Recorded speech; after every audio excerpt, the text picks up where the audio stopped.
저한테 주어져 있는 시간이 사실은 많지 않은 것 같아요. 한 50분 정도로 이제 말씀을 하신 것 같아서 제가 좀 빨리 진행을 하도록 하겠습니다. 제가 사실은 말이 굉장히 빨라요. 교회에서도 설교를 할 때나 아니면 강의를 할 때나 굉장히 말이 빠릅니다. 스스로가 설교할 때 좀 약점이라고 생각하는데 또 제 마음으로는 해주고 싶은 말이 너무 많아. 그러다 보니까 이 제한된 시간에 여러 말들을 해주려고 말을 좀 빨리 합니다. 그리고 또 흥분을 하면 더 빨라져요. 그러니까 여러분께서 좀 잘 들어주시고, 만약에 너무 빠르다, 너무 빠르서 잘 못 알아듣겠다 이러면 손을 들고 말씀을 하셔도 됩니다. 좀 천천히 해주십시오. 충분히 천천히 좀 말씀을 드려보도록 하겠습니다. 오늘 제가 맡은 주제는 연애와 관련된 거예요. 그래서 제가 이제 PPT가 어디 있나요? 네, 보시면 정결한 연애, 행복한 결혼이라는 제목을 여러분들한테 좀 제시를 했습니다. 말 그대로예요. 정결하고 경건하게 연애를 하면 결혼이 참으로 행복하다. 그 증거가 바로 접니다. 저는 우리 아내랑 결혼을 해서 지금 20년 차가 된 것 같아요. 거의 19년? 19년 차. 정확하게는 19년 차가 된 것 같은데 결혼 생활이 너무 행복해요. 사실 우리 아내가 이 얘기를 들어야 됩니다. 결혼 생활이 너무 행복해요. 그리고 해가 지나면 지날수록 우리 아내가 더욱더 사랑스러워요. 그리고 이 얘기를 정말 여러분도 혹시 우리 아내를 만나면 꼭 전달을 좀 해주세요. 보면 볼수록 좋고 같이 있으면 가장 편하고 함께 대화를 나누면 기분이 너무 좋습니다. 근데 문제는 시간이 가면 갈수록 더욱더 그렇다는 거예요. 저는 그래서 제가 가르치고 있는 이 연애 강의 혹은 결혼 강의에 가장 좋은 표본 혹은 사례가 저라고 늘 제시를 합니다. 그래서 여러분들도 정말 행복한 결혼 생활을 하고 싶잖아요.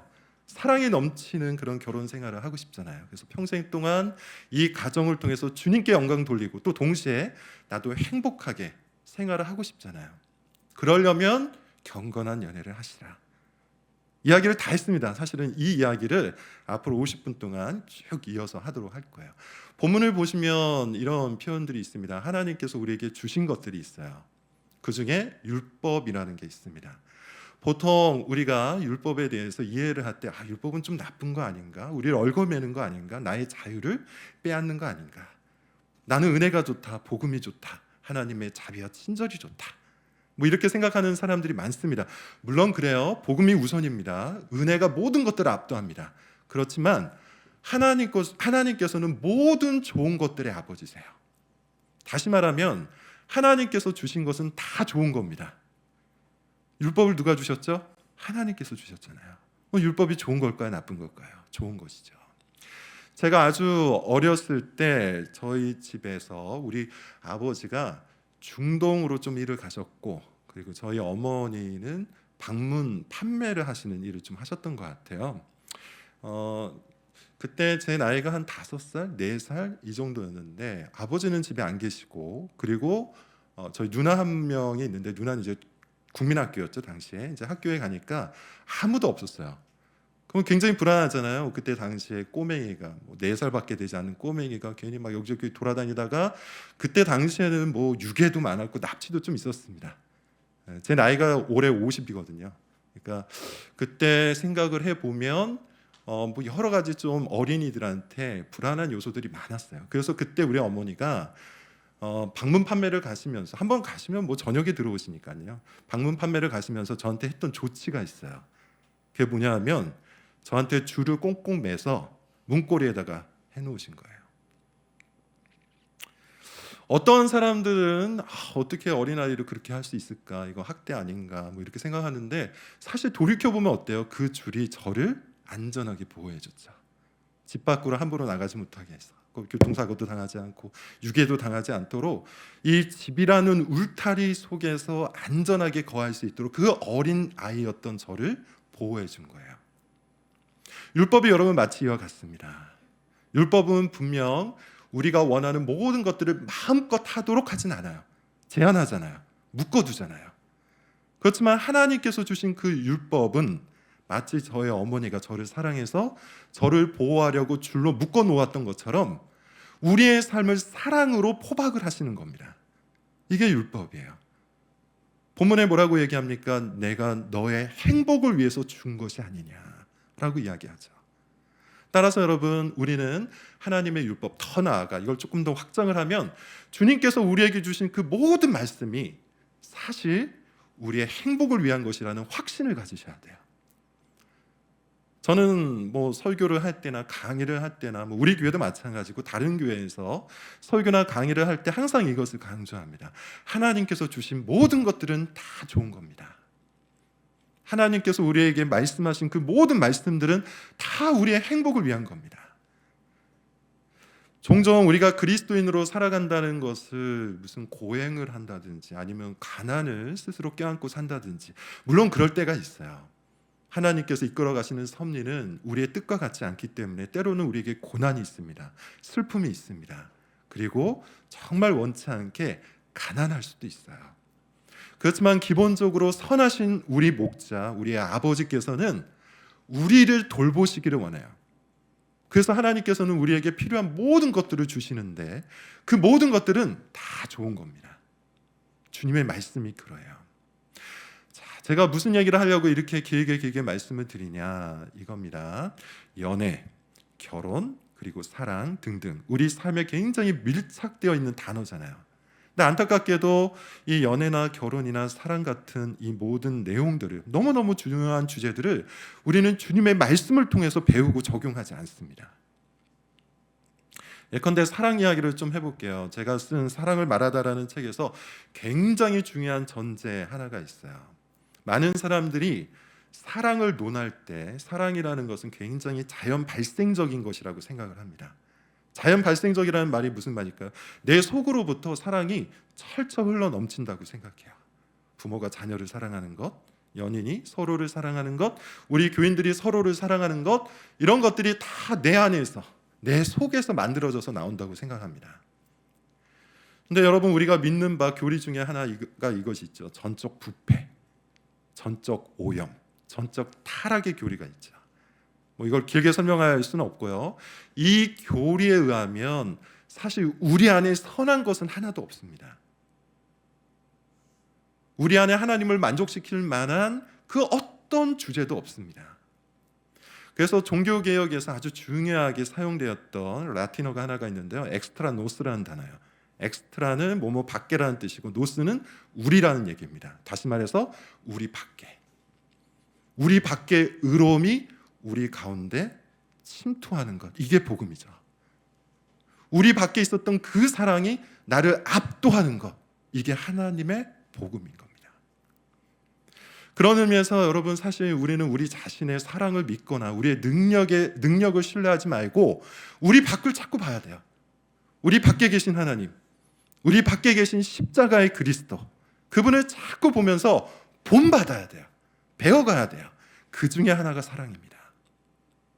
그래서 여러분, 자녀를 사랑하는 것을 배워나갈 때 우리는 그리스도를 보면서 자녀를 사랑해 가야 돼요. 제가 앞서 그런 얘기를 했잖아요. 내가 결혼을 지금 19년을 했는데 19년 동안 우리 아내를 향한 사랑이 일관되는 게 아니라 항상 날마다 매년마다 점점 더 좋아지더라. 왜 그럴까요? 비결이 어디 있을까요? 제가 사랑이 많은 사람이라서? 전혀 그렇지 않습니다. 저를 아는 사람은 아마 이런 말을 하면 저 사람이 사랑이 많다고 이렇게 이야기할 거예요. 제가 기본적인 성품이 되어 있어서 그렇지 않습니다. 저와 제 아내가 그리고 우리 가족들이 점점 더 사랑이 충만해지는 이유는 내 안에 이 사랑이 없음을 혹은 부족함을 깨닫고 사랑의 완전체이신 하나님, 그리고 사랑의 절정이신 십자가의 그리스도를 보기 때문이에요. 그렇게 우리는 내 밖에 계신 하나님을 보면서 사랑을 배워나가야 돼요. 그리고 이 사랑을 배워나가는 현장이 어디다? 연애입니다. 물론 이미 가정을 이루신 분이 있다면 배우자를 통해서 사랑을 배워나가야 되고 자녀 양육을 통해서 사랑을 배워나가야 되고, 또 우리는 아까 이제 우리가 찬양 시간에 배운 것처럼 그리스도의 몸된 한 가족이기 때문에 교인들을 통해, 목사님과 우리 교인들을 통해, 그리고 서로를 통해서 그 사랑을 배워나가야 돼요. 근데 또한 우리의 현장 중 하나가 바로 연애라는 것이죠. 그래서 여러분 연애를 많이 하셔야 돼요. 지금까지 제가 했던 모든 말 중에 가장 마음에 드는 말이죠. 연애를 많이 하셔야 돼요. 많이 한다는 말이 이 사람 저 사람 다 만나라는 것이 아니라 연애를 하나님께서 나에게 원하시는 뜻으로 여길 줄 알아야 됩니다. 자, 이게 무슨 말일까요? 하나님께서 우리에게 굉장히 중요하게 명령하시는 게 있어요. 이 명령뿐만 아니고 우리를 위해서 주신 복 중에 하나입니다. 그게 뭐냐? 결혼이에요. 가정을 이루는 거예요. 하나님은 우리가 결혼하고 가정을 이룸으로 하나님의 나라가 이 땅 가운데 세워지기를 원하십니다. 하나님께서 아담만 만들지 않으셨죠? 아담만 창조하지 않으셨어요. 그가 독처하는 것을 보고 보기 좋지 않다고 그의 뼈 중에 뼈여 살 중에 살인 하와를 주셨어요. 그리고 둘을 만나게 하셔서 한 가정을 이루게 하십니다. 그리고 이 가정을 통해서 주님의 나라가 이 세상 가운데 펼쳐지죠. 또 하나님께서 아브라함의 가정을 택하셔서 이 아브라함 가정을 통해 이스라엘 민족을, 그리고 이 민족을 통해서 교회를 이루어 나가시죠. 그와 같이 하나님은 이 가정을 이루는 것, 결혼을 하는 것을 주님의 아주 중요한 뜻, 주님의 나라를 이루어 나가는 데 있어서 아주 중요한 수단으로 여기신다는 겁니다. 그러니 여러분, 우리가 연애를 해야 되겠습니까? 안 해야 되겠습니까? 연애를 하셔야 되겠죠? 많이 할 수 있기를 바랍니다. 다시 한번 말씀드린데 여러분, 이 사람 저 사람 다 만나라는 뜻이 아니에요. 저는 사실은 연애라는 이 강의를 이 사람 저 사람 만나 많은 경험들을 통해서 하는 그런 강의라면 저는 할 자격이 없어요. 저는 우리 아내를 처음으로 첫사랑으로 만나서 처음 연애를 하여 당연히 처음 결혼입니다. 처음 결혼을 했어요. 두 번째 세 번째 결혼이 아니에요. 처음으로 만나서 처음으로 연애를 했고 처음으로 사랑을 했고 처음으로 가정을 이룬. 그래서 만약에 경험을 통해서 연애 이야기를 해야 되는 자리라면, 이 자리가 그런 자리라면 전 자격이 없어요. 그럼에도 불구하고 제가 연애에 관련된 책을 쓰고 또 관련된 강의를 할 수 있는 이유는 우리 모두는 경험에서 우러나오는 이야기가 아니라 주님의 말씀을 듣기를 원하는 거잖아요. 그래서 저는 제가 자격이 있다고 생각합니다. 여러분 잘 들어보시고 주님께서 우리에게 왜 가정을 이루라고 하시는지, 그리고 또 우리는 왜 연애를 진중하게 해야 하는지. 혹자는 이렇게 얘기합니다. 구원의 과정을 연애라고 해요. 구원, 그러니까 결혼을 향해서 나아가는 그 모든 과정들을 연애라고 합니다. 오늘날 세상 풍조는 어때요? 연애라는 것을 그저 한번 스쳐 지나가는 사랑 노름, 아니면 나의 외로움이나 고독을 채우고자 어떤 관계를 맺고자 하는 열망과 욕망 속에서 나오는 하나의 관계성, 이렇게 이제 이야기합니다. 그러다 보니까 연애도 너무 쉽게 하고 너무 쉽게 헤어지고 이 사람 저 사람 만나고 점점 많이 만나면서 나에게 맞는 사람 찾아야 된다는 등등 이런 이야기들을 꽤 하는데, 근데 성경은 연애를 구원의 과정으로 봅니다. 구원의 과정. 하나님께서 기뻐하시고 원하시는 가정을 이루기 위한, 결혼을 이루기 위한 과정이에요. 그래서 여러분 사실 모든 연애에 대해서 진중하셔야 돼요. 모든 연애에 대해서 진중하다라는 말의 의미는 뭐냐면 연애에 대해서 공부하셔야 됩니다.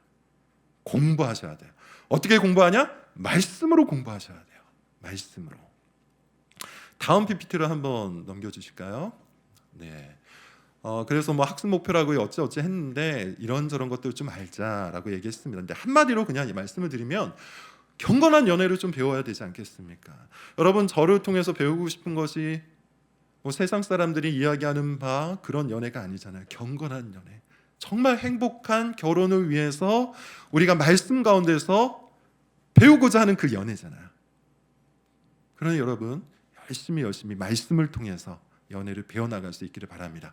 일단 여러분께서 연애를 배워야 하는 것이다, 연애를 우리가 배워서 실제로 사랑을 연습을 해야 하는 것이다, 이것까지만 동의를 한다면 다 끝났다고 생각해요. 나머지는 여러분께서 알아서 다른 책을 보시거나 아니면 어떤 또 다른 강의나 설교, 여러분의 목사님들을 통해서 배우셔도 충분합니다. 그래서 제가 앞서 서론 부분을 이렇게 길게 말씀드리는 거예요. 연애는 배워야 하는 것, 주님의 말씀으로. 자, 우리 다음 PPT로 한번 넘어가 보도록 하겠습니다. 배워야 되는데 몇 가지 지식들이 있습니다. 그 중에 일일이 다 말씀드릴 수는 없고 제가 한 두어 가지만 말씀드리고 끝내도록 하겠습니다. 연애라는 것은 결국 선택으로부터 시작이 되죠. 선택으로부터 시작이 되죠. 그러니까 우리가 이 사람 저 사람을 마구잡이로 다 만날 수는 없잖아요. 내가 누군가를 선택하고 그 사람과 과연 주님의 가정을 이룰 수 있을까를 계속해서 살펴보는 과정들이 연애잖아요. 따라서 여러분 우리가 선택을 해야 되는데 선택이 무엇인지에 대해서도 잘 아셔야 돼요.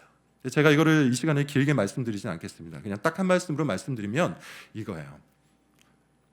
적어도 성경이 말하는 보편적인 선택이란 포인트가 아니라 포스트다. 이게 좀 말이 어려운데 쉽게 설명을 좀 드려보도록 하죠. 제가 신학교를 다닐 때 어떤 저랑 같이 사역을 했던 전도사님이 계셨어요. 젊은 전도사님, 결혼하지 않은 그런 전도사님인데 제가 청년부 사역을 했었는데 제가 했던 그 청년부에 좀 예쁘고 또 아주 경건한 어떤 자매가 있었어요. 근데 그 전도사님이 이 자매한테 반한 거예요. 그래서 아마 대시를 한 것 같습니다. 제가 그 전도사님한테 그 자매한테 이야기를 들었어요. 어떤 전도사님이 나한테 좋아한다고 얘기했는데 사실 자기는 그런 마음이 전혀 없다. 근데 문제는 뭐냐면 이 전도사님이 포기하지 않는 거예요. 10번 찍어 안 넘어가는 나무가 없다고 포기하지 않고 계속해서 대시하고 결국 안 되니까 기도원에 가버렸어요. 기도원에 가서 이 자매를 놓고 본인 말로는 진짜인지 아닌지 모릅니다. 40일 금식 기도를 했대요. 저는 거짓말이라 생각해요. 아무튼 그렇게 기도를 했는데 응답을 받았대요. 하나님께서 이 자매랑 결혼하라 라고 그렇게 이야기를 하셨답니다. 그 이야기를 이제 자매한테 하고 그 자매가 저한테 와서 이런저런 상담을 했어요. 이상하죠? 하나님께서 정말 말씀하셨다면 자매에게 말씀을 하셔야지 왜 그 전도사님한테 이야기를 합니까? 그리고 우리 하나님께서 우리 배우자들을 선택하는 이 모든 과정을 그런 방식으로 이끌어가지 않으세요. 물론 아주 특별하고 아주 특수한 경우에 하나님께서는 그렇게 역사하실 수도 있습니다. 저는 이것을 특수한 사례라고 해요. 그러나 보편적인 사례, 하나님께서 우리에게 주신 말씀을 통해서 우리에게 가르치시는 보편적인 사례는 그런 방식이 아니에요. 배우자를 선택할 수 있는 기준을 주세요. 조건을 주세요. 말씀의 가치관을 주세요.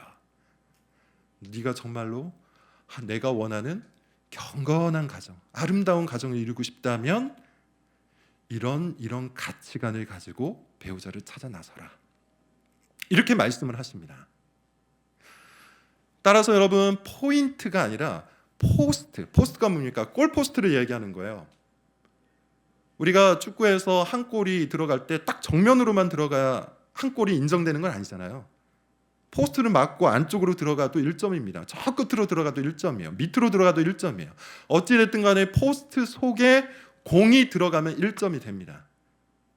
마치 그런 것처럼 하나님께서는 이 말씀의 가치관을 통해서 우리가 주변의 사람들 혹은 다양한 방식을 통하여 배우자를 찾기를 원하세요. 그렇게 연애 대상자를 찾고 그와 함께 연애하면서 서로의 가치관을 맞추어 가기를 원하시는 겁니다. 근데 여러분 지금 제가 말씀드린 이 모든 것들은 선택의 문제 앞에서 동일하게 적용이 됩니다. 직장을 찾는 분들도 꽤 계시죠. 구직을 하고 이직을 또 하시는 분도 꽤 계시는데 마찬가지예요. 우리가 기도하는 거 당연히 필요합니다. 기도하고 하나님께서 응답해 주시고 나를 인도해 주시길 간절한 마음으로 우리가 하나님 앞에 나아가야 됩니다. 그리고 동시에 소위 말하는 일터와 관련된 성경적 가치관을 배워나가셔야 돼요. 그럴 때 우리가 올바른 이직을 할 수 있어요. 올바른 구직을 할 수 있어요. 다른 모든 선택들도 동일한 원리가 적용이 돼요. 그래서 여러분 선택에 대해서 사전적으로 공부하실 필요가 있습니다. 두 번째, 관계인데 결국 여러분 연애라는 이 관계는 모든 관계 속에 포함되는 또 다른 하나의 관계잖아요. 그리고 제가 앞서 얘기했던 것처럼 연애라는 이 현장은 사랑을 훈련하는 거예요. 하나님께서 우리에게 율법을 주셨는데 예수님께서는 이 율법을 어떠한 율법이라고 말씀하세요? 사랑의 율법, 사랑의 계명이라고 하시죠. 다시 말하면 하나님의 모든 말씀들은 딱 하나의 실천사항을 우리에게 전달하는데 사랑입니다. 그래서 여러분 우리는 사랑해야 돼요. 그런데 사랑의 형태가 현장마다 달라요. 저는 우리 아내를 사랑합니다. 근데 제가 우리 아내를 사랑하는 것처럼 우리 교회 어떤 자매를 사랑하면 됩니까? 안 됩니까? 안 되죠. 제가 제 아내를 사랑하는 사랑의 형태가 하나가 있는 것이고, 제가 목회자로서 우리 교회 교인들을 사랑하는 사랑의 형태가 또 달리 하나 있는 겁니다. 사랑이라는 아주 커다란 주제가 있고, 그 주제 속에 다양한 형태가 있는 거예요. 내가 내 배우자를 사랑하고, 내가 내 자녀를 사랑하고, 내가 내 교인을 사랑하고, 내가 내 이웃을 사랑하는 방식과 형태가 달라요. 그래서 배워야 돼요. 그리고 연애를 통해서 그 사랑의 조각들을 찾아가야 되는 거예요. 그래서 여러분, 우리가 그리스도의 사랑, 하나님의 사랑을 전체적으로 이해하기 위해서는 우리 모든 삶을 통해서 사랑을 훈련해야 돼요. 연애를 통해서 그 연애에 해당하는 사랑을, 결혼을 통해서 배우자를 향한 사랑을, 그리고 자녀를 통해서 또 다른 사랑을, 그리고 교회 안에서 마찬가지로 서로를 사랑하며, 이 모든 사랑들을 통해서 주님의 사랑이 바로 이런 것이구나. 쉽게 말하면 여러분, 우리가 하고 있는 이 사랑들은 다 조각에 불과합니다. 그래서 이 모든 조각들이 하나하나 다 맞춰질 때 비로소 주님의 사랑이 이런 거구나, 이걸 깨닫게 되는 것이죠. 그래서 여러분, 우리는 우리에게 주어져 있는 이 모든 관계가 결국 사랑을 향하고 있다는 사실을 아셔야 되고, 그 중에 하나가 바로 연애라는 걸 아셔야 돼요. 그래야 여러분 사실 헷갈리지 않습니다. 예컨대 이런 거예요. 교회 청년부 안에서, 우리 젊은 사람들 안에서 일어나는 여러 가지 다툼들이 있어요. 연애를 하다 보면 생기는 다툼들이 있는데, 저도 마찬가지입니다. 그러니까 이걸 솔직하게 고백을 드리면, 저는 청년 시절에 청년부를 맡았어요. 그러니까 결혼하기 전에 청년부를 맡아서 사역을 했는데, 그 청년부에서 만난 자매가 바로 우리 아내입니다. 많은 문제가 생겼겠죠. 네. 여러 가지 많은 문제가 생겼어요. 그러니까 예를 들어서 이제 제가 목회자로서 자매들한테 당연히 좀 잘해줄 수밖에 없는 목회적인 어떤 부분들이 있잖아요. 그러다 보면 사실 우리 당시 여자친구죠, 우리 아내 같은 경우는 그 부분에 대해서 상당히 기분 나쁠 수가 있죠. 근데 이런 것들을 선을 잘 그으면서 올바르게 잘 해나가야 될 거 아닙니까? 이런 것들을 우리가 배워나가는 거예요.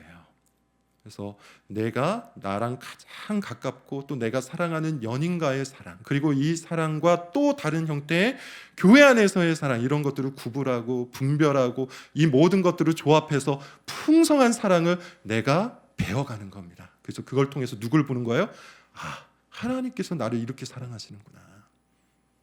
하나님께서, 예수님께서 나를 이렇게 사랑하시는구나. 이런 것들을 배워나가는 것이죠. 예를 들어 이런 겁니다. 우리 교회에서 어떤 자매가 최근에 이제 출산을 했었는데, 출산 굉장히 어렵게 했습니다. 자세히 말씀드릴 수는 없고, 조산의 위험이 4개월 때부터 있어가지고 계속 침대에 누워 있었고 항상 불안에 떨고 있었어요. 근데 다행히 어찌해서 자녀를 잘 낳았는데, 좀 이 자녀가 여러 가지 면에서 성장이 더뎌요. 그래서 이제 엄마로서 이 자녀가 조금씩 커가니까 눈도 마주치고 같이 상호 호흡도 하고 싶은데, 이 성장이 더디다 보니까 소위 말하는 눈 마주침이 없는 거예요. 그러면서 이 자매가 굉장한 기도 제목을 갖고 슬퍼하고 고통스러워합니다. 근데 동시에 이 자매가 그걸 통해서 무엇을 깨달았냐면, 나도 이렇구나. 하나님께서 나랑 눈을 마주치시려고 계속해서 나를 지켜보시는데 내가 자꾸만 다른 데로 눈을 돌리는구나. 그럴 때 하나님께서 얼마나 안타까워하실까. 그러니까 본인이 자녀를 낳고 그 자녀와 눈 마주치려고 애통하면서 슬퍼하면서 이 자녀를 사랑하는 마음으로 보게 되니까 하나님께서 자신을 어떻게 보게 되는지 아는 거예요. 그런 방식이에요. 그렇게 여러분, 우리가 사랑을 배워가는 거예요. 연애도 다 마찬가지입니다. 우리가 그런 방식으로 사랑을 배워서 관계 속에서 적용해 나갈 때, 저는 그런 경건한 연애를 통해 여러분만 좋은 게 아니고 이 교회도 사랑으로 풍성해질 수 있으리라고 믿습니다. 그러니 여러분, 연애가 얼마나 중요합니까? 여러분, 연애하세요. 사랑하십시오. 그리고 이 모든 것들을 통해 여러분의 사랑을 그리스도와 닮게 만드십시오. 그러면 이 교회가 그리스도의 사랑으로 충만해질 거예요. 놀라운 일 아닙니까? 그렇게 하나님께서 우리의 인생을 끌고 가세요. 우리의 인생을 들어 사용하세요. 그렇게 교회를 만들어 가세요. 그렇게 그 교회를 통해 온 세상 가운데, 온 열방 가운데 그리스도의 사랑을 전파하세요. 그러니 여러분, 우리의 연애는 그저 나의 연애가 아니에요. 그러니 우리의 연애는 그저 나의 사적 영역이 아니에요. 우리가 경건한 연애를 할 때 나의 연애가 이 교회를, 나의 연애가 온 세상 가운데 복음을 전파하는 수단이 되는 거예요. 그렇게 주께서 설계를 해놓으셨어요. 자, 다음으로 한번 넘어가 볼까요? 관계에 대한 이야기고, 그래서 여러분 사실 우리가 배우자를 찾아가야 되는데, 배우자 찾기는 사실은 굉장히 중요합니다. 제가 뭐 여러 가지 이야기를 했어요. 그리고 이 모든 것들을 설명하는 게 다 중요하지만 그럼에도 불구하고 시간 관계상 몇 가지만 좀 말씀을 드리도록 하겠습니다. 여러분께서 배우자를 찾아 나서기를 바랍니다. 그러니까 연애 대상자를 찾아 나설 수 있기를 바랍니다. 물론 이 자리에 혹시 너무 내가 연소해서 나이가 적어서 내가 무슨 결혼이냐 뭐 이렇게 생각하는 사람도 있을 수 있지만 그렇지 않습니다. 지금부터 그런 경건한 연애, 결혼을 지향하는 그런 사랑의 과정을 겪어가는 것 하나님께서 원하시는 거예요. 그래서 여러분 찾아 나설 수 있기를 바라는데, 이 배우자 찾기는 기도 중에 당연히 해야 됩니다. 제가 이 기도의 중요성에 대해서는 뭐 강조해도 모자람이 없지만 이 부분은 우리 다른 목사님들께서 계속 말씀해 주실 것이고, 저는 강의 시간에 그보다는 조금 필요한 내용들로 좀 전달을 하도록 하겠습니다. 일단 여러분, 배우자 찾기는 제가 여기다 적어 놓은 것처럼 십자가나 선교가 아니에요. 제가 미리 받은 질문지를 보니까 불신자와 사귀는 것 과연 어떠한가, 괜찮은 것인가, 이런 질문이 있습니다. 혹 여러분 미안합니다, 이 자리에 이미 불신자분과 사귀고 있는 분이 있다면 양해를 해주시기 바래요. 그때는 또 다른 어떤 성경적인 겉면이 필요하지만 지금 제가 말씀드린 것은 아주 기본적인 원리, 성경이 우리에게 가르치고 있는 보편적인 원리예요. 무슨 말이냐? 배우자 찾기는 십자가가 아닙니다. 십자가가 아니라는 말은 뭡니까? 이 사람에게 분명히 문제가 있어요. 뭔가 중독적이에요. 제가 뒤에서도 이야기하겠지만 시간 관계상 그냥 연결해서 이야기를 하는 게 낫겠군요. 만약에 어떤 사람이 그런 중독적인 모습을 보이고 어떤 사람이 누가 봐도 여러 문제들을 안고 있다면 반드시 다시 생각을 해보셔야 돼요. 결혼은 십자가가 아니야. 이 사람이 나의 십자가다. 주님께서 나에게 보내주신 십자가다. 내가 이 십자가를 안고 걸어가겠다. 아니에요, 여러분. 십자가는 따로 있어요. 그 사람이 왜 내 십자가입니까? 십자가는 예수님 말씀하신 것처럼 나를 부인하고 그리스도의 길을 따라갈 때 찾아오는 것이지, 그런 눈에 보이는 문제들, 그런 눈에 보이는 여러 중독거리들을 내가 굳이 선택할 이유가 전혀 없다는 것이죠. 마찬가지입니다, 여러분. 결혼은 선교가 아니에요. 보통 이런 얘기 많이 하잖아요.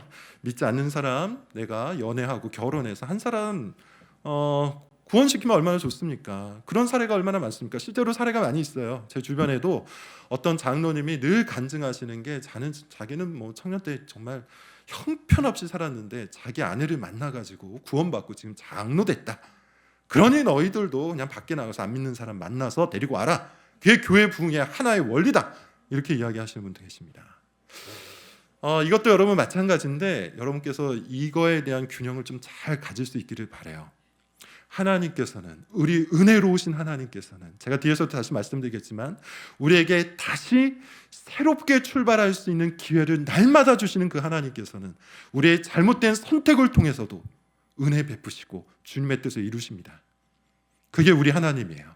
그러므로 여러분 담대하시고 여러분의 실수나 잘못이나 죄 때문에 무너지지 않기를 바랍니다. 그럼에도 불구하고 그것은 하나님의 역사예요. 근데 하나님께서는 또 우리에게 뜻을 주셨어요. 주님의 뜻. 결혼과 관련해서 하나님께서 원하시는 것을 우리에게 다 말씀을 해놓으셨단 말이에요. 결혼은 선교가 아닙니다. 결혼은 전도가 아닙니다. 하나님께서는 믿는 자들이 함께 모여서 주님의 나라, 곧 믿음의 가정을 통하고 그 믿음의 가정을 통해서 언약의 자녀가 탄생함으로 주님의 교회가 단단하게 서고 그것을 통해서 주의 나라가 이 땅 가운데 흥왕하기를 원하세요. 이게 주님의 뜻이에요. 이 주님의 뜻을 아는 자가 성경과 반하는 선택을 하는 게 맞겠습니까?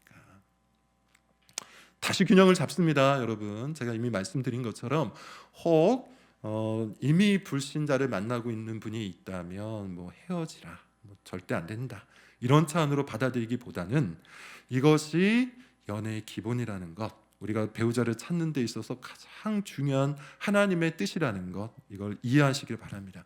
그러나 하나님께서는 늘 우리에게 주의 은혜로 덮어주심을 잊지 마십시오.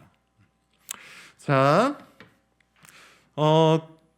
뒤에 내용도 여러 가지 이야기가 있습니다. 제가 이런 표현을 썼어요. 배우자 선택은 결혼 이후의 삶 전체에 대한 결정이다. 이 이야기 하나만 하고 그 다음 페이지로 좀 넘어가겠는데, 정말로 그래요, 여러분. 가장 먼저 눈을 뜨면 누구를 볼까요? 저희 아내를 봐요. 이렇게 표현해서 좀 미안한데 저도 마찬가지니까. 자고 일어나면 얼굴이 퉁퉁 부어 있고 머리가 삐죽삐죽 되어 있고 어떨 때는 입냄새도 나고 그런 사람이 제 눈앞에 있어요. 눈을 뜨면. 우리 아내도 마찬가지겠죠. 가장 먼저 만나는 사람이에요. 그런데 이 가장 먼저 만나는 사람이 사랑스럽지 않으면 여러분 하루를 어떻게 시작하겠어요?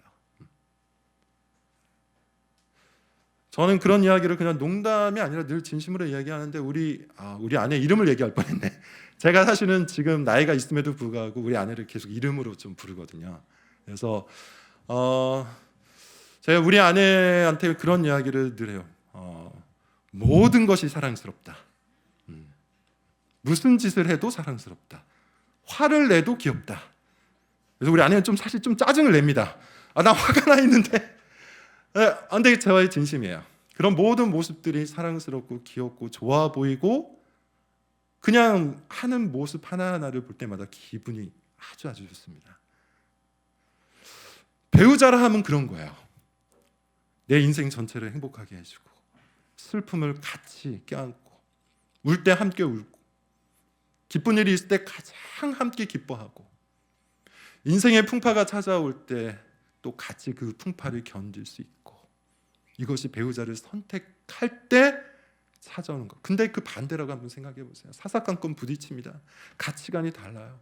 나는 성경 속에서 가치관을 찾아서 자녀를 양육하고 싶어요.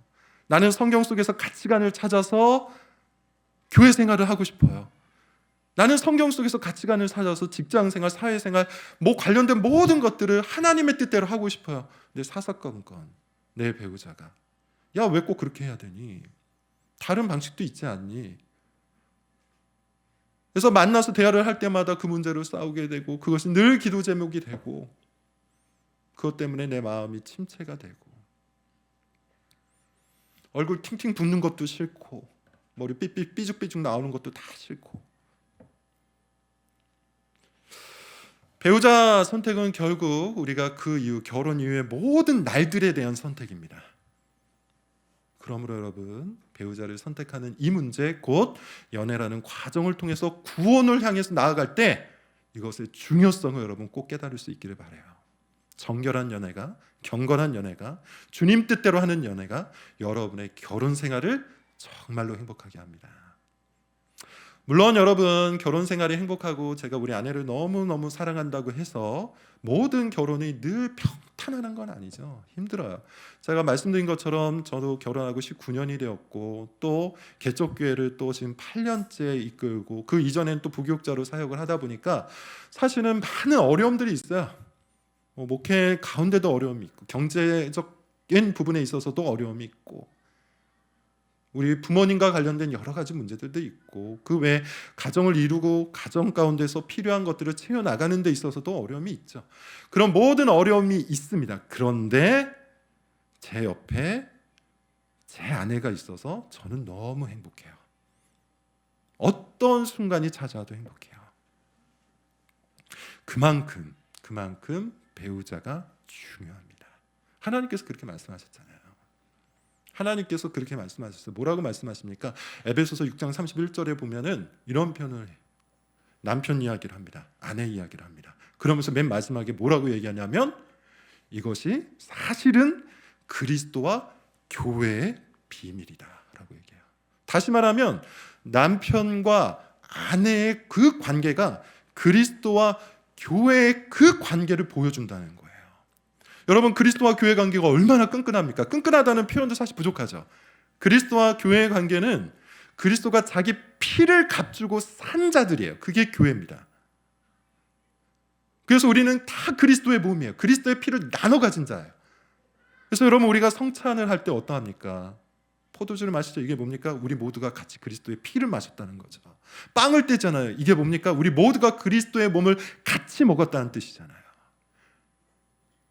그렇게 우리는 그리스도와 한 몸을 이루고 있어요. 그런데 마치 그런 것처럼 남편과 아내의 관계가 그렇다는 거예요.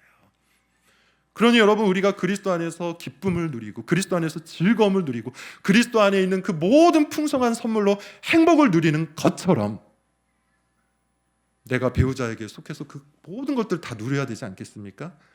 이런 것들이 여러분 그리워지지 않습니까? 사모함이 생겨나지 않습니까? 그래서 여러분, 연애를 잘 하셔야 되는 겁니다. 자, 그 다음 페이지로 가면 배우자 선택의 기준에서 뭐 여러 가지 얘기를 했는데 제가 이걸 다 설명드리기가 좀 어렵습니다. 시간 관계상 벌써 38분이 되었네요. 네, 아직 절반도 못했는데 이상하게 강의를 할 때마다 시간이 이렇게 빨리 지나가는 것 같아요. 정신과 시간의 방을 통과하는 그런 느낌이 좀 있어요. 지금 그렇습니까? 제가 이제 사실상 앞부분인데 어떻게 이렇게 됐는지. 자, 보시면 제가 많은 이야기를 할 수 있으나 가급적 피해야 될 사람, 그리고 확인해야 되는 어떤 사항에 대해서 좀 적어놨어요. 저는 이렇게 생각합니다. 우리가 배우자를 찾고 또 내 연애 대상자를 찾는 데 있어서 너무 지나치게 많은 규칙들, 너무나도 많은 조건들, 너무나도 많은 자격을 갖는 것은 바람직하지 않아요. 그건 옳지 않습니다, 여러분. 그거는 일종의 완벽주의예요. 그리고 그건 더 나아가 일종의 교만이에요. 나는 그런 사람을 만나야 돼라는 아주 깊은 욕망의 발현이에요. 오히려 우리는 하나님께서 주신 이 자유함과 하나님께서 주신 이 세상의 풍성함을 마음껏 누리되 앞서 말씀드린 것처럼 몇 가지 울타리만 확인하면 되는 거예요. 몇 가지 장애물만 건너뛰면 되는 겁니다. 그래서 제가 이런 이야기를 좀 적어놓은 거죠. 뭐 하나하나 다 말씀드릴 수는 없고, 매우라는 표현이 굉장히 주관적이지만 마찬가지예요, 여러분. 이런 이기적인 사람들을 우리가 주변에서 종종 보잖아요. 그러니까 나의 개인적인 생각이 있을 수도 있지만 주변 사람들을 같이 함께 좀 이야기를 들을 필요가 있다라고 생각이 드는데, 뭐 예를 들면 이런 겁니다. 나한테는 너무너무 잘할 수 있어요.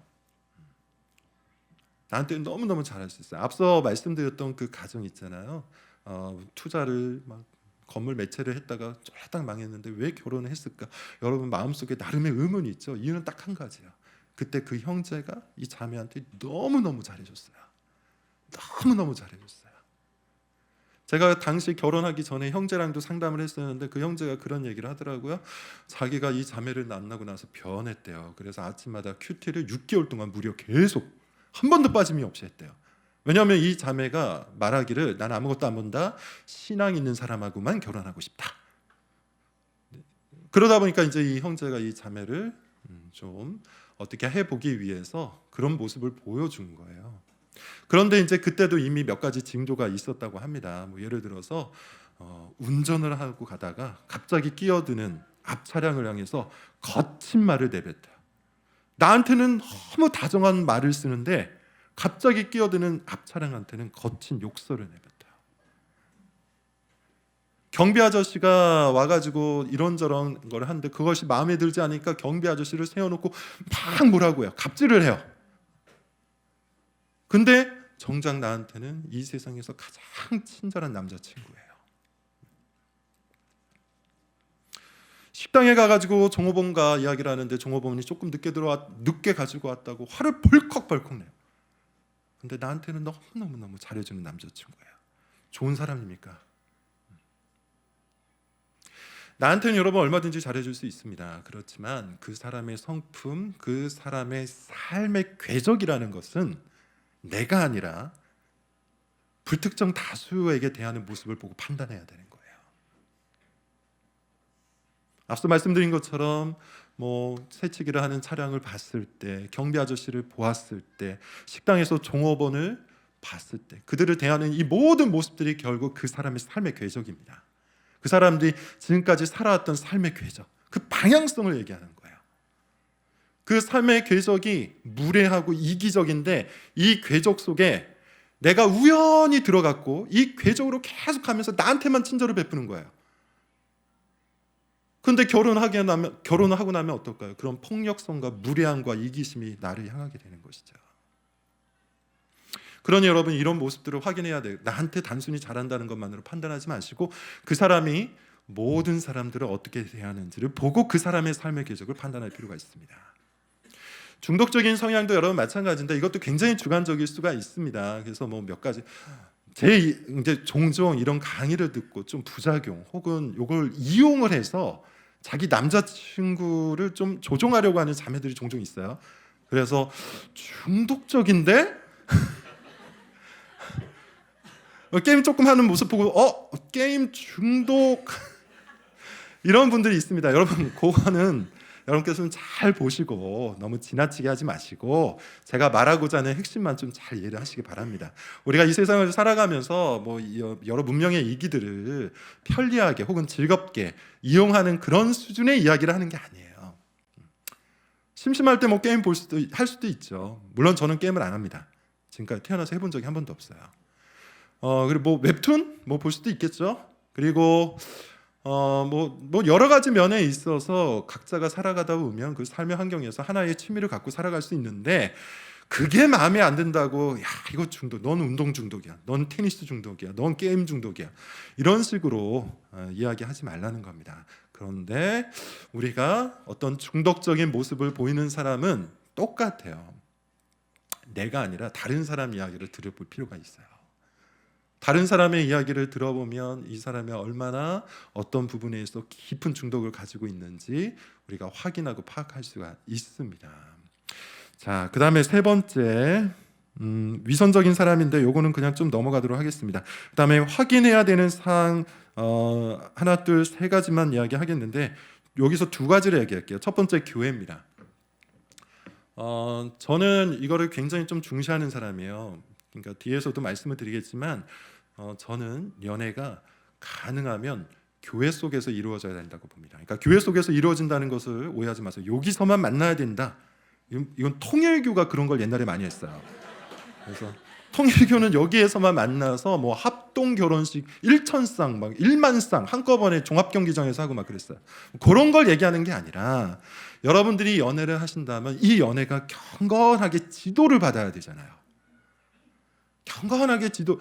물론 여러분께서 스스로 신앙과 말씀 그리고 교회 안에서 열심히 함으로 할 수 있지만 더 중요하고 더 바람직하고 훨씬 더 좋은 방식은 교회의 지도를 받으면서 연애를 하는 겁니다. 구체적으로는 목사님 혹은 청년부 담당 목사님의 지도를 받는 것이죠.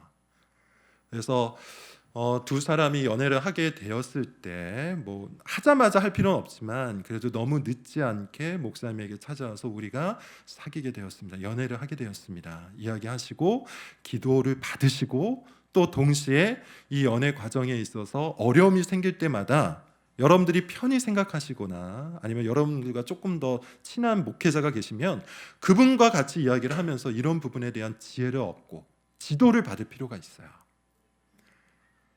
그래서 여러분, 사실은 교회를 대하는 모습이 굉장히 중요합니다.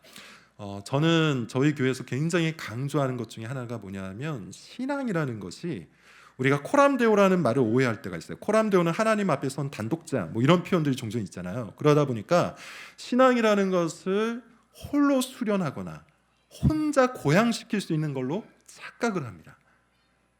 근데 스위스의 정신 의학자이면서 동시에 아주 유명한 기독교인이신데 돌아가셨어요. 폴 투르니에라는 분이 말씀하시는데 이런 말씀을 하신 적이 있어요. 사람이 홀로 할 수 없는 것이 두 가지가 있다. 첫 번째는 결혼, 혼자 할 수 없죠. 뭐 영혼 결혼식이 아니잖아요. 혼자 할 수가 없어요. 그리고 사람이 혼자 할 수 없는 두 번째가 그리스도인이 되는 거라고 해요. 전 전적으로 동의합니다. 우리가 그리스도인이 된다는 것은 그리스도의 몸에 붙어서 그리스도를 본받아가는 것인데, 그것은 앞서 말한 것처럼 우리 그리스도가 너무 크고 위대하시기 때문에 우리가 다 같이 그리스도께 함께 나아갈 때 비로소 우리가 그리스도를 알고 그리스도를 본받을 수 있어요. 그래서 하나님께서는 교회로 불러주시잖아요. 물론 개인적으로 구원하여 불러주시지만 동시에 우리를 개인적으로 구원하심과 동시에 교회로 불러주세요.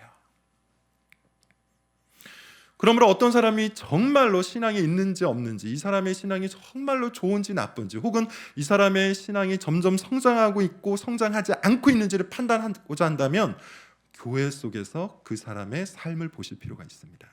혼자는 얼마든지 잘할 수 있어요. 제가 굉장히 미안한데 앞서 얘기했던 예화니까 그냥 계속 말씀드린 것처럼 누군가에게 잘 보이고 싶어서 혼자 큐티 열심히 할 수 있어요. 누군가한테 잘 보이고 싶어서 혼자서 열심히 기도할 수도 있어요.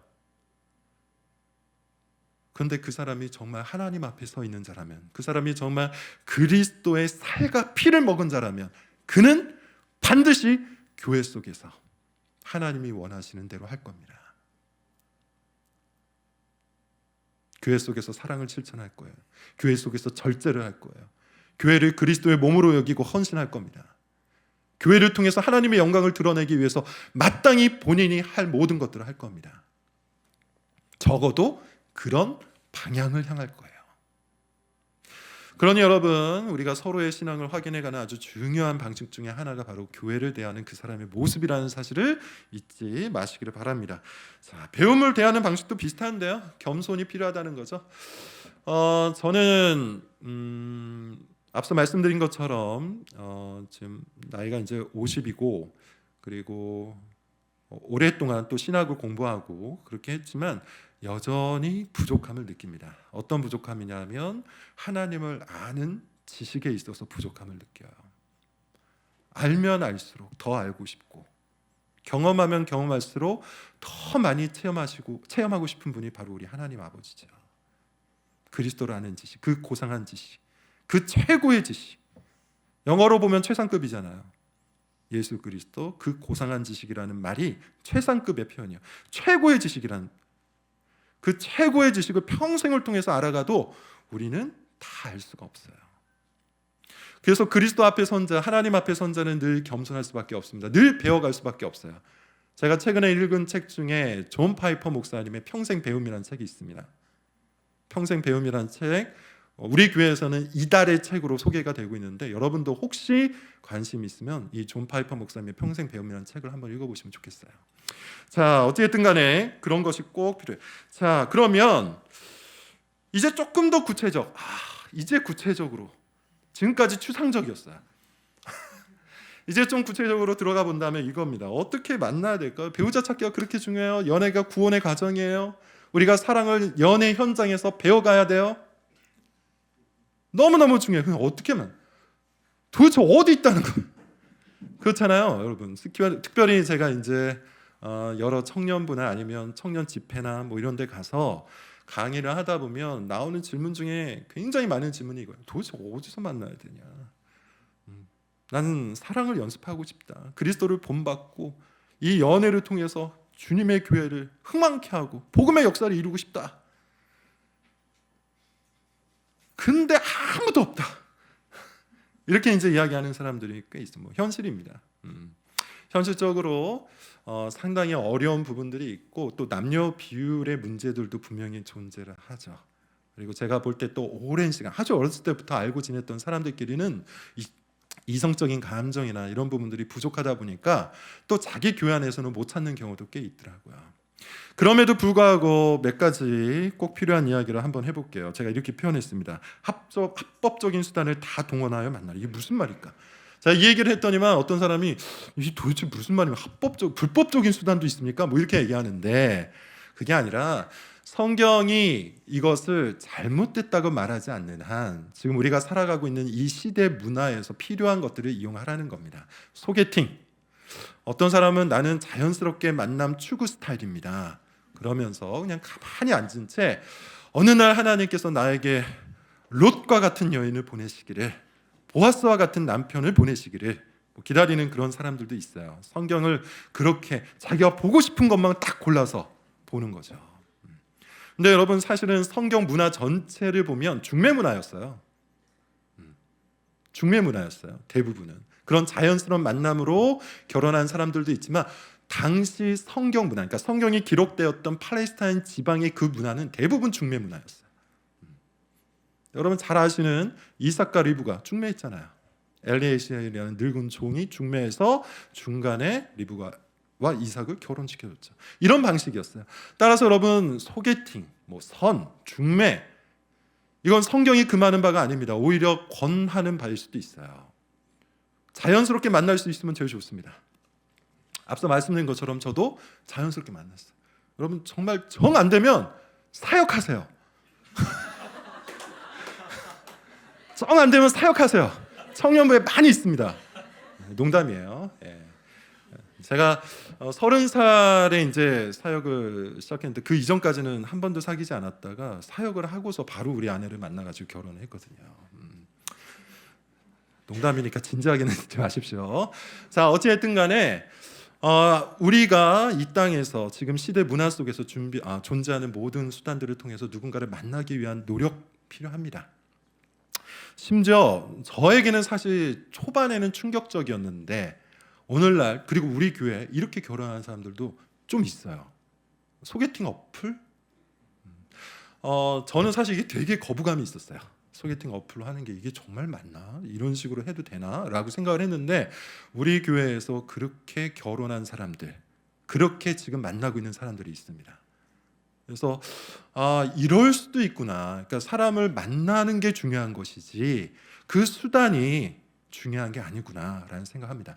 그래서 여러분들도 혹 만약에 필요하다면, 지금 이 시대 문화에서 합법적으로 인정받고 있는, 그리고 성경이 금하지 않은 모든 수단들을 통해서 누군가를 만나려고 애를 쓰십시오. 중요한 건 뭡니까? 앞서 말씀드린 것처럼 내가 배우자를 찾아가는 과정을 경건하게 신령하게 주님께 의지하고 말씀을 통해서 그런 것들을 배워가고 교회를 통해서 지도를 받아간다면, 이런 수단들이 뭐 중요하겠습니까? 그런 수단을 통해서 누군가를 만날 때 이 사람이구나, 이 사람과 함께 주님의 교회와 가정을 세워나갈 수 있겠구나, 내가 선택할 수 있잖아요.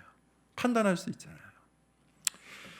자, 그렇게 여러분 하시면 되겠습니다. 자, 그리고 끌림의 감정을 즐기고 점검하라 라고 적어놨는데, 사실 여러분, 제가 지금까지 말씀드린 게 굉장히 지적이죠.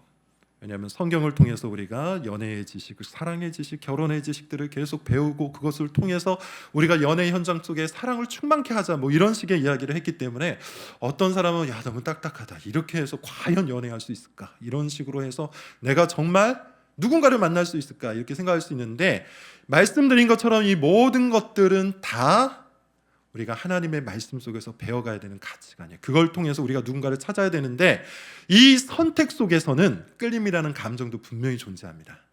하나님께서 우리를 그렇게 만들어 놓으셨어요. 모든 사람을 다 좋아해서는 안 되죠.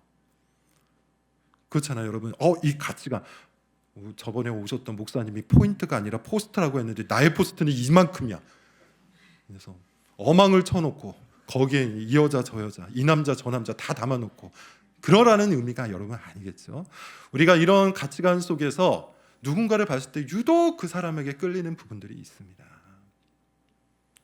하나님께서 주시는 감정이라고 저는 생각해요. 하나님께서 나에게 특별하게 이끌어 가시는 개인적 인도라고 생각해요. 사실 여러분, 제가 이 연애 강의를 하다 보면 정말 소위 말해서 총체적 신학을 다룰 수밖에 없는데, 하나님의 인도하심이 그와 같아요. 하나님의 인도하심은 앞서 얘기했던 것처럼 이런 성경적 가치관을 통해서 내가 선택하는 그런 부분들도 있지만, 그 가운데서 또 세세하게 하나님의 개별적인 인도가 있습니다. 연애는 그게 바로 끌림의 감정이에요. 내가 누군가한테 끌릴 때 그걸 잘 점검하시고 말씀하신 이 모든 과정들 속에서 잘 선택을 해 나갈 수 있기를 바랍니다. 자, 한 가지만 말씀드리고 그 다음 주제로 좀 넘어가 보도록 하겠는데요. 어떻게 연애를 할 것인가 라는 파트입니다. 일단 제가 앞서 이야기한 것처럼 교회 지도를 여러분 꼭 받으시기를 바랍니다. 저는 이것이 여러분의 연애를 가장 안전하게 지킬 수 있는 방식이라 생각해요. 기도가 너무 필요하잖아요. 나 혼자 기도하는 걸로 되겠어요? 목사님의 기도가 필요하지 않겠어요? 나를 사랑하는 내 목회자의 기도가 필요하지 않겠습니까? 그래서 우리가 이제 연애를 시작했는데 이 연애가 구원의 과정 속에 하나님의 인도하심 속에 있기를 소망합니다 하고 연애를 꼭 말씀하시기를 바랍니다. 그래서 교회의 지도, 목사님의 지도를 받아서 나가시기를 바라고, 문제 해결과 관련된 부분도 마찬가지예요. 많은 일들이 벌어지죠. 그러니까 예컨대 제가 이제 그렇게 우리 아내와 관계가 지금 날마다 너무너무 좋다 이렇게 말하지만 사실 연애 때 너무 많이 싸웠어요. 하루가 멀다 하고 거의 매일 싸웠습니다.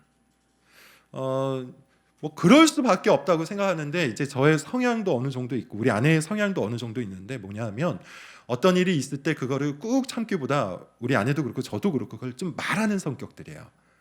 그러다 보니까 생각들이 다르잖아요. 당연한 거 아닙니까? 30년씩 서로 다르게 살아왔잖아요.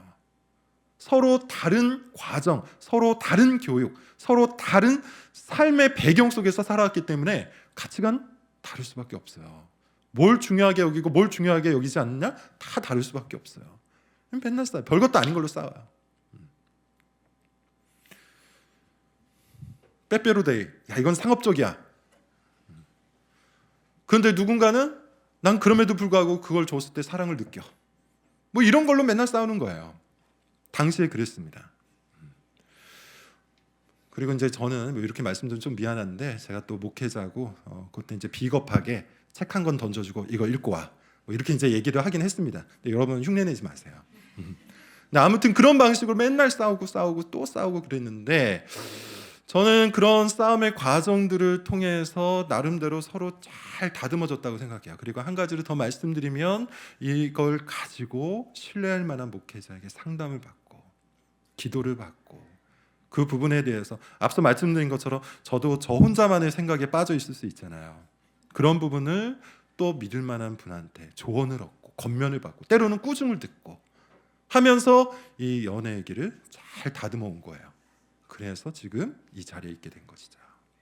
그래서 여러분 교회의 지도를 꼭 받으실 것을 다시 한번 권면을 드립니다. 자, 그리고 부록 부분을 좀 가볼까요? 마지막으로 이제 말씀드리고 싶은 건 이거예요. 정결한 연애를 좀 하시라. 정결한 연애. 그러니까 경건한 연애라는 말에 정결하고 순결한 연애라는 말이 들어가 있습니다. 왜 정결한 연애를 해야 할까요? 이것도 사실은 세상 풍조와 좀 다르죠. 이 세상 풍조는 뭐 적나라하게 말씀드리긴 좀 그러니까 사실 이런 부분, 성적 접촉에 대해서 점점 희미해져 가죠. 그러니까 예를 들어 여러분 이런 겁니다. 과거 몇 년 전만 해도 정확하게 몇 년이 기억이 나지 않는데, 소위 말해서 간통죄라는 게 존재했었잖아요.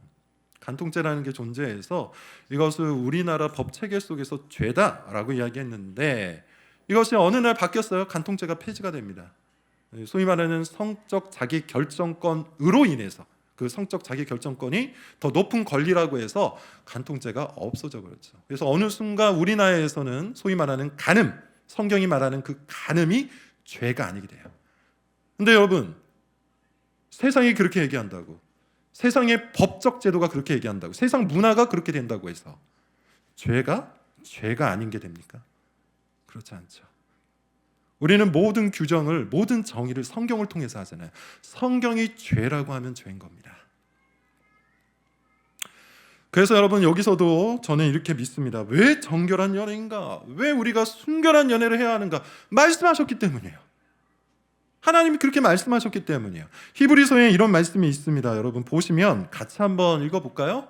PPT가 보이시면 히브리서 13장 4절입니다. 같이 읽겠습니다. 시작. 모든 사람은 혼인을 귀히 여기고 침소를 더럽히지 않게 하라. 음행하는 자들과 간음하는 자들을 하나님이 심판하리. 혼인을 귀히 여기라. 결혼을 귀히 여기라. 침소를 더럽히지 마라. 무슨 말입니까? 결혼을 더럽히지 않기 위해서 성적인 순결을 지켜나갈 것을 우리에게 요청하는 거잖아요. 그런 의미에서 여러분, 우리는 주께서 말씀하셨기 때문에 이 세상의 정의, 이 세상의 규정과 상관없이 이 말씀을 쫓아야 되지 않겠습니까? 그게 우리 이 시대를 살아가고 있는 크리스천 청년의 모습이죠. 두 번째는 이겁니다. 결혼은 그리스도와 교회의 비밀이기 때문이에요. 예컨대 여러분 이겁니다. 제가 앞서 말씀드린 것처럼 에베소서 5장 31절에 보면 이런 표현이 있습니다. 사람이 부모를 떠나 그 아내와 합하여 그 둘이 한 육체가 될지니 이 비밀이 크도다. 내가 그리스도와 교회에 대하여 말하노라. 그러니까 그리스도와 교회를 설명하기 위해서 하나님께서 이 세상 역사 가운데 결혼이란 제도를 주신 거예요. 이 결론입니다. 그리스도와 교회의 관계, 그리스도와 우리 믿는 자들의 관계를 설명하기 위해서 하나님께서 창세부터, 창조 때부터 결혼이라는 제도를 이 세상에 두신 거예요. 그리스도와 여러분 교회 관계가 어떠해야 합니까? 순결해야 되죠. 그리스도를 믿고 그리스도를 사랑하면서 우상을 믿고 우상을 사랑하면 됩니까? 안 됩니까? 안 되죠. 그리스도를 나의 왕, 나의 주님으로 삼으면서 이 세상의 또 다른 것을 나의 주님과 나의 왕으로 삼으면 됩니까? 안 됩니까? 요한계시록이 기록되던 당시에 이런 문제가 있었어요. 요한계시록 당시에는 로마 시대였죠. 로마가 그 지역 전체를 다 장악하고 식민지화 시켰어요. 근데 로마가 사용했던 방식 중에 하나가 뭐냐면 어떻게 그렇게 큰 영토 그리고 많은 민족들을 통합해서 포용해서 다스릴 수 있었는가 하면 소위 말해서 용인 정책을 썼어요. 그러니까 각 민족, 각 나라의 종교를 다 인정해 줬어요. 네가 뭐 바벨을 믿느냐? 바알을 믿느냐? 인정한다. 여호와를 믿느냐? 인정한다. 근데 여러분 이런 용인 정책의 약점이 뭡니까? 그러다 보면 하나로 안 모이잖아요. 우리가 로마라는 나라가 아닌 것 같잖아요. 그래서 모든 이들을 하나로 묶을 수 있는 방식 하나를 만들었는데 그게 뭐냐면 로마 황제 숭배 신전이에요. 로마 황제 숭배 신전에 1년에 딱 한 번 가서 가이사, 로마 황제죠. 가이사는 나의 주님입니다. 가이사는 나의 왕이십니다. 이 고백 한마디만 하면 증명서를 써줬어요. 아, 너는 로마 시민이구나. 그래서 그 증명서를 가진 사람들은 소위 말해서 길드, 상인 조합에 들어가서 마음껏 매매를 할 수 있었습니다. 이런 방식이에요. 그래서 수많은 우상들이 존재했지만 거기에 로마 황제를 하나 추가하기만 하면 되는 거예요. 근데 이걸 받아들이지 못한 사람이 누굽니까? 그리스도인들이에요. 그리스도인들은 가이사는 나의 주님이라고 고백할 수 없습니다. 왜냐하면 나는 이미 예수 그리스도를 나의 주님으로 섬겼기 때문입니다. 그래서 당대의 그리스도인들은 소위 말하는 증명서를 얻지 못해서 매매 활동을 제대로 하지 못해서 궁핍하게 살았어요. 이게 서머나 교회예요. 무슨 말씀을 드리려고 하냐 하면 바로 이거죠. 결혼이라는 제도를 통해서 하나님께서 우리에게 가르치시고자 하는 교훈은 그리스도와 교회, 그리고 이 그리스도와 교회의 관계는 순결하고 정결해야 돼요. 오직 그리스도만 나의 왕이십니다. 오직 그리스도만 나의 주님이십니다. 내가 그리스도를 위해서 평생 동안 헌신하고 그리스도만 사랑하겠습니다. 이게 그리스도인이에요. 그러니 여러분, 이런 그리스도와의 관계에서 순결함을 유지해야 되는 우리가 결혼을 통해서 그걸 역시 배워야 되는데, 결혼 관계 전에 이런 성적인 혼잡함을 경험해서야 되겠습니까?